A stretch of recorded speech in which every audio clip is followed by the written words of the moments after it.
आत्ताची सर्वात मोठी बातमी समोर आली आहे. मराठ्यांना आरक्षण मिळणार नाही. राज्यात लागू करण्यात आलेले 62% आरक्षण सोडून इतर आरक्षणात मराठा समाजाला सामावून घ्यावे अशी भूमिका मांडताना उपमुख्यमंत्री अजित पवार यांनी कायद्यापेक्षा कोणी मोठा नसून कायदा हातात घेण्याचा प्रयत्न करणाऱ्यांचा मुलायजामा ठेवला जाणार नाही असा इशारा नाव न घेता मनोज जरांगे पाटील यांना दिला आहे.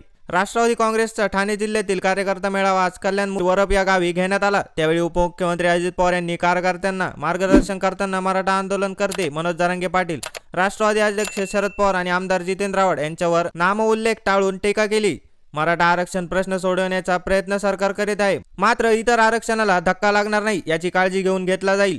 सध्या 62% आरक्षण आहे. ओबीसी, एसटी, एससी 52% आरक्षण असून 10% आरक्षण हे आर्थिक दुर्बल घटकांसाठी आहे. हे आरक्षण सोडून इतर आरक्षणात मराठा समाजाला सामावून घ्यावे असे सांगताना उपमुख्यमंत्री अजित पवार म्हणाले, काही जण टोकाची भूमिका घेत आहेत, मुंबई येण्याची भाषा करीत आहेत. डॉक्टर आंबेडकर यांच्या घटनेनुसार देश चालत आहे. कुणी कायदा हातात घेण्याचा प्रयत्न करेल त्याचा मुलायजामा ठेवला जाणार नाही. कुणीही कायद्यापेक्षा मोठा नसल्याचं त्यांनी म्हटलं आहे.